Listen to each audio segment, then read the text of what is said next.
Hi ఈరోజు నేను చూపిస్తున్న recipe steamed fish. This is one of my favourite dish and ఇది వెస్ట్ బెంగాల్లో చాలా ఫేమస్. అక్కడ చాలా రెగ్యులర్గా కుక్ చేసుకుని తింటారు. తక్కువ ఇంగ్రీడియంట్స్ వాడుతూ అసలు ఆయిల్ ఎక్కువ యూజ్ చేయకుండా ఎలా కుక్ చేసుకోవాలో ఈ రెసిపీ చూసేద్దాం. నా ఛానల్లో ఇలాంటి హెల్దీ రెసిపీస్ మీకు చాలా ఉంటాయి కాబట్టి ఇంకా ఎవరైనా సబ్స్క్రైబ్ చేసుకోకపోతే please subscribe to my channel and ఇంకా రెసిపీలోకి వెళ్ళిపోదాం. స్టీమ్డ్ ఫిష్ చేయడానికి ఇక్కడ మనకి మెయిన్ ఇంగ్రీడియంట్ ఆవాలు ఒక 2 టేబుల్ స్పూన్స్ తీసుకుందాము. అండ్ అలాగే గసగసాలు ఖస్ఖస్ అంటారు కదా, అవి ఒక 3 టేబుల్ స్పూన్స్. ఆవాల కన్నా ఎప్పుడైనా సరే 1 స్పూన్ గసగసాలు ఎక్కువ ఉండాలి, అది మెజర్మెంట్ చూసుకోండి. ఇది నేను 500 గ్రామ్స్ ఫిష్ కోసం చెప్తున్నాను. అండ్ ఒక 2 పచ్చిమిరపకాయలు, కారం కొంచెం తినేవాళ్ళు అయితే ఇంకొక 1-2 ఎక్స్ట్రా వేసుకోవచ్చు. ఎండుమిరపకాయలు 1-2 వేసుకోండి, ఎందుకంటే అది కొంచెం కలర్ బాగా వస్తుంది. ఫస్ట్ ఇలా గుండెలా గ్రైండ్ చేసుకుందాము. స్టార్టింగ్లోనే వాటర్ వేసారంటే ఆవాలు అండ్ గసగసాలు సరిగ్గా గ్రైండ్ అవ్వవు. సో ఒకసారి ఇలా గుండెలా చేసుకున్న తర్వాత కొద్దిగా ఉప్పు ఇందులో యాడ్ చేసుకుని అప్పుడు గ్రైండ్ చేసేసుకుందాం. ఇది చాలా ఫైన్ పేస్ట్లా అవ్వాలి. ఎంత పేస్ట్లా ముద్దగా అయితే కర్రీ మనకు అంత బాగా వస్తుంది. సో ఇప్పుడు ఇది రెడీ అయిపోయింది కదా, ఇది ఒక గిన్నెలోకి తీసేసుకుందాం ఈ పేస్ట్ అంతా.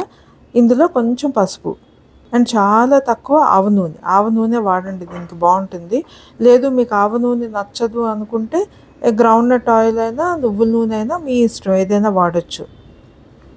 ఒకసారి బాగా కలిపేసుకుని ఇప్పుడు నేను 500 గ్రామ్స్ క్లీన్ చేసి పెట్టి ఉంచాను ఫిష్ పీసెస్.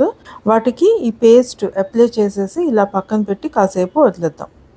ఈ స్టీమ్డ్ ఫిష్కి ఎప్పుడు ఫిష్ ఫ్రెష్గానే తీసుకోండి, ఫ్రీజర్లోది కదా వద్దు. ఎందుకంటే ఆ ఫ్రీజర్లోది అయితే మనకు కొంచెం వాటరీ అయిపోతుంది కదా, టేస్ట్ అంత బాగా రాదు. మనం ఆయిల్లో ఫ్రై స్టీమ్ చేస్తాం కాబట్టి ఫ్రెష్ అయితేనే బాగుంటుంది.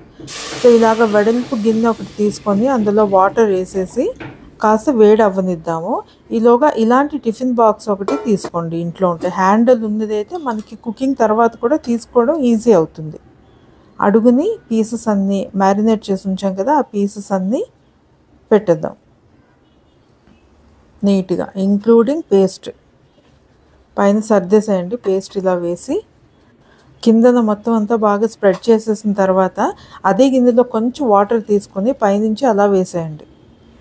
మనకి గ్రేవీ మరీ థిక్గా వస్తే బాగోదు కదా, అందుకు దీనివల్ల కొంచెం డైల్యూట్ అవుతుంది. అండ్ పైనుంచి పచ్చిమిరపకాయలు, ఈ పచ్చిమిరపకాయలు వేయడం మర్చిపోవద్దు, ఎందుకంటే మంచి ఫ్లేవర్ వస్తుంది పచ్చిమిరపకాయలు వేస్తే. అండ్ అందులో మట్టి ఒకటి పెట్టేసి పైనుంచి ఆ గిన్నెలా పెట్టేసి మూత పెట్టేసి ఈ మూత కూడా పెట్టేసి బ్రహ్మాండంగా 15 మినిట్స్ మర్చిపోండి హై ఫ్లేమ్లో పెట్టి, ఇంకా దాని జోలికే వెళ్ళొద్దు. ఒక 15 మినిట్స్ తర్వాత సిమ్లో పెట్టి ఒక 10 మినిట్స్ వదిలేయండి.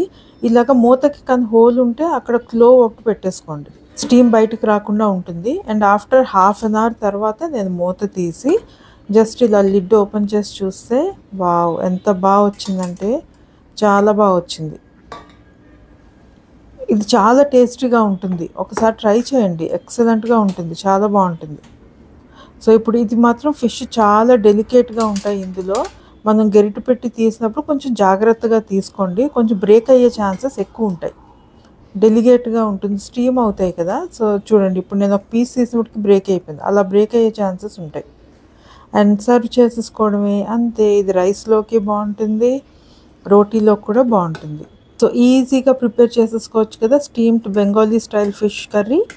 సో మీరు కూడా తప్పకుండా ట్రై చేయండి, ఎలా వచ్చిందో కామెంట్ చేయండి. అండ్ నచ్చితే like and share with your friends. మళ్ళీ ఇంకొక వీడియోలో మీతో మళ్ళీ కలుస్తా. అంతవరకు టేక్ కేర్ ఆఫ్ యువర్ సెల్ఫ్. This is Usha signing off now. Bye.